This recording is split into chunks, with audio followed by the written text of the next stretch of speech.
안녕하세요, 여러분. 미솔쌤의 한국사 시간입니다. 지난 시간에는 몽골의 침입에 맞서 40여 년을 항전하다 결국 고려의 왕이 몽골과 손을 잡는 것까지 배웠었죠. 오늘은 그 이후 상황을 볼 건데요.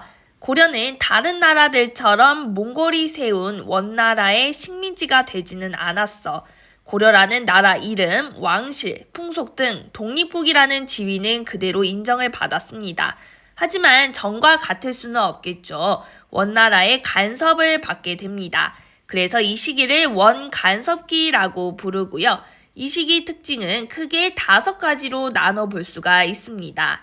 첫 번째는 내정 간섭입니다. 당시 원나라는 정벌하고 싶은 나라가 있었어. 그건 바로 일본.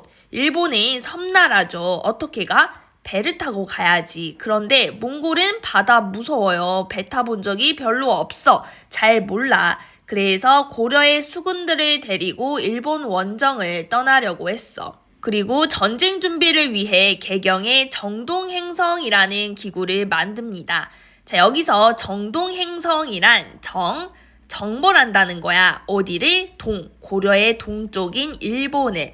그리고 행성은 몽골의 지방행정기구를 의미해요. 즉 일본을 정벌하기 위한 기구인 거지. 그 뒤 고려와 몽골의 연합군이 일본을 정벌하러 떠납니다. 자, 그런데 엄청난 태풍이 불어서 일본 땅을 내딛지도 못하고 실패를 해요. 그러자 다시 또 가. 2차 원정을 가는데 또 태풍이 부는 거야. 일본을 정벌하러 갈 때마다 자꾸만 태풍이 불어서 일본 땅을 밟지도 못하는 거야. 결국 원은 일본을 포기할 수밖에 없었어. 자, 그러면 정동행성이 필요해? 필요 없죠. 없애야지. 그런데 원은 일본 원정이 끝난 이후에도 정동행성을 없애지 않고 그대로 둔 채 고려를 간섭하는 기구로 사용을 합니다. 그리고 그곳에 다루가치라는 감찰관을 파견해 고려를 감시하고 고려의 정치에 관여를 했습니다. 두 번째는 영토를 빼앗기게 되어 몽골은 고려에서 중요하다고 생각하는 땅을 가져갔는데 그곳이 어디냐면 첫 번째 화주라는 곳에 쌍성 총관부를 두고 철령 이북을 통치했고요. 서경 쪽에는 동령부를 두고 자비령 이북 지역을 지배합니다. 그리고 삼별초를 진압한 다음에는 제주도에 탐나 총관부를 두고 여기에 목장을 만들어 말을 길렀어. 자, 이렇게 쌍성 총관부, 동령부, 탐나 총관부라는 직할령을 두고 물자를 수탈하고 직접 지배를 했던 거지. 또 이때부터 우리는 이제 원나라보다 한 단계 낮은 나라가 됩니다. 자, 이 시기 고려의 왕이 되려면 왕자일 때 원의 수도인 베이징에 가서 어린 시절에 그곳에서 살아야 했어. 머리도 몽골 스타일로 변발하고 몽골의 공주와 결혼도 하고 그 뒤 고려로 돌아가 왕이 되는 거야. 자, 그러면 원과 고려의 관계가 어떻게 되는 거야? 고려는 원나라 황제의 사위가 되는 거죠. 자, 여기서 사위가 한자로 부마라고 합니다. 그래서 고려가 원의 부마국이 되었다고 이야기해요. 자, 이제 원은 장인의 나라이고 고려는 사위의 나라가 된 거야. 때문에 고려는 이제 원과 대등한 나라가 아닌 거지. 급이 달라. 전처럼 중국과 대등한 위치가 아니라 한 단계 등급이 내려가는 거예요. 자, 그래서 왕들의 칭호도 바뀝니다. 자, 이게 고려말 왕의 이름들인데 잘 봐봐. 어떤 특이점이 있죠. 자, 앞부분을 보면 고종, 원종, 종으로 끝나고 있잖아. 고려 전기 왕들의 이름도 태조, 광종, 성종 이런 이름이었어요. 그런데 이제는 뒤에 조나 종을 붙이는 것은 금지가 돼. 왜냐면 원나라 황제의 칭호도 뒤에 조나 종을 붙였거든. 그래서 감히 원나라보다 한 단계 낮은 고려 따위가 똑같이 칭호를 써? 같으면 안 되는 거야. 그래서 이후부터는 끝을 왕으로 바꾸라고 강요하고요. 앞에는 원에 충성한다는 의미를 담아서 충자를 쓰게 합니다. 그래서 고려 후기 왕들의 이름은 이렇게 충땡왕으로 이렇게 통일이 되어 있어요.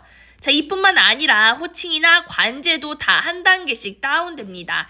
더 이상 황제 폐하가 아니라 국왕 전하라고 불렀고요. 황태자가 아니라 왕세자가 됩니다.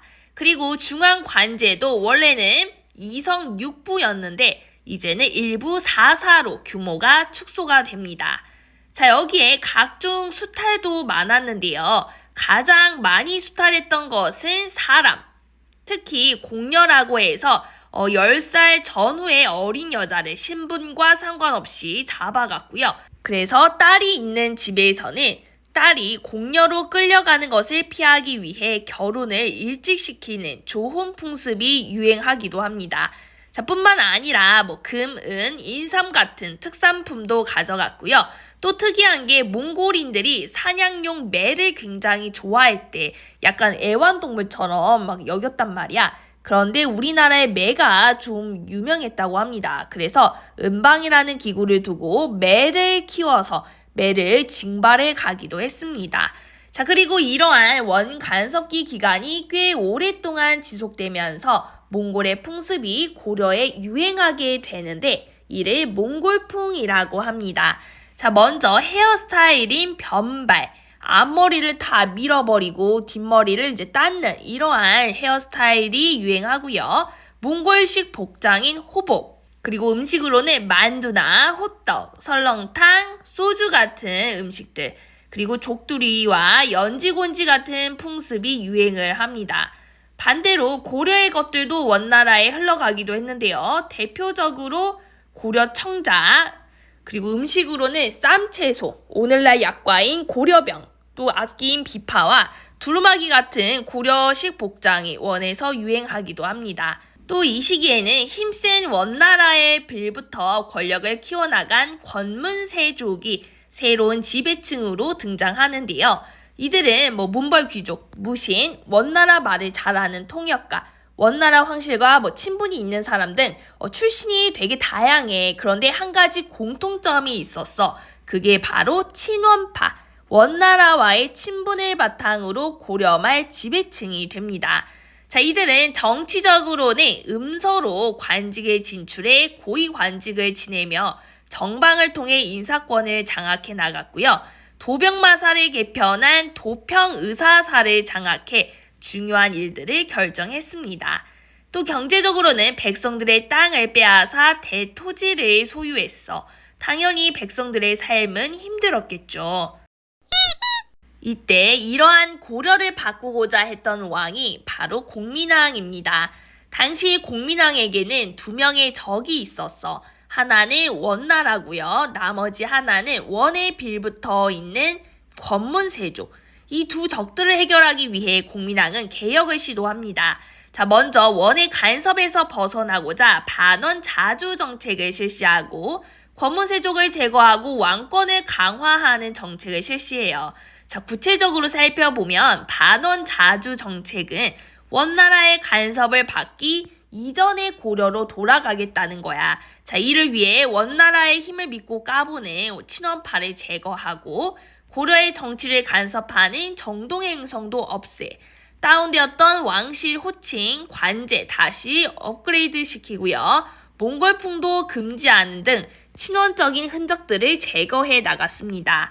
자, 그리고 빼앗겼던 영토를 되찾아와요. 원은 이 세 지역을 직할령으로 삼아 지배를 했다고 했잖아. 그런데 여기서 동령부와 탐라총관부는 충렬왕 때 다시 반환이 됩니다. 돌려줘요. 그런데 문제는 화주의 쌍성총관부였어. 자, 여기는 계속 원의 땅이었던 거지. 그래서 공민왕 때 이 쌍성총관부를 공격해서 다시 되찾아왔고요. 이후 영토도 천령 이북 지역까지 확장을 합니다. 자, 두 번째는 왕권을 강화하기 위해서는 권문세족을 견제할 필요가 있었고 이를 위해 새로운 인사제도가 필요했어. 당시 인사기구로는 무신정권 때 최후가 만든 정방이 계속 있었는데요. 이 정방을 권문세족이 장악해 자기들끼리 인사권을 좌지우지하고 있었던 거야. 그래서 공민왕은 정방을 폐지해 권문세족의 힘을 약화시키고 과거제를 정비해 새로운 세력을 키워냅니다. 그게 바로 신진사대부. 당시 신진사대부를 대거 등용하면서 개혁의 파트너로 삼고자 했습니다. 자, 그리고 권문세족의 경제적 기반을 없애고자 했어. 당시 권문세족은 어마어마한 땅을 가지고 있었는데요. 대부분의 땅들을 다 이들이 가지고 있어서 다른 사람들은 송곳을 꽂을 만한 아주 작은 땅조차 없을 정도였다고 해요. 한 사람이 여수시 땅을 다 가지고 있고 스케일이 되게 장난이 아니야. 땅의 크기가 엄청나요. 게다가 이들은 가난한 일반 백성들에게 돈이나 곡식을 빌려주면서 이자를 엄청 많이 물어가지고 못 갚으면 노비로 만들어버렸어. 자, 이렇게 권문세족 개인이 토지와 사람을 다 가지고 있으면 나라가 세금을 거둘 수가 없잖아. 당연히 왕 입장에서는 개혁이 필요했고 이를 위해 신돈을 등용해 전민변종도감을 만들었습니다. 자, 여기서 전민변종도감이란 전민, 불법으로 빼앗은 땅과 억울하게 노비가 된 백성을 변정, 바로 잡는 도감, 임시기구라는 뜻이에요. 즉 권문세족들이 불법으로 차지한 땅과 백성을 다시 되돌리겠다는 거죠. 광종의 노비안건법과 좀 비슷합니다. 자, 그리고 이를 통해 국가 재정을 확보하고 왕권을 강화시키고자 했어. 하지만 권문세족들은 이러한 개혁에 위기감을 느꼈고 반대했겠죠. 결국 신돈이 죽고 공민왕도 친원파들에게 죽임을 당하면서 개혁은 중단이 됩니다. 하지만 공민왕의 개혁 과정에서 키워졌던 신진사대부가 이후 계속 성장을 합니다. 신진사대부들은 권문세족과 정반대라고 보면 돼요. 원이 아니라 명나라의 우호적이었던 친명파였고요. 음서가 아니라 성리학을 공부하고 과거를 통해 관리가 된 사람들이에요. 또 경제적으로는 대지주가 아니라 중소지주였어.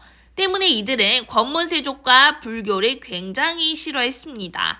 또 고려 말이 되면 북쪽에서는 홍건적이, 남쪽에서는 왜구가 쳐들어오면서 혼란스러워지는데 이들의 침입을 막으며 최영, 이성계와 같은 신흥 무인 세력이 슈퍼스타로 떠오르게 됩니다.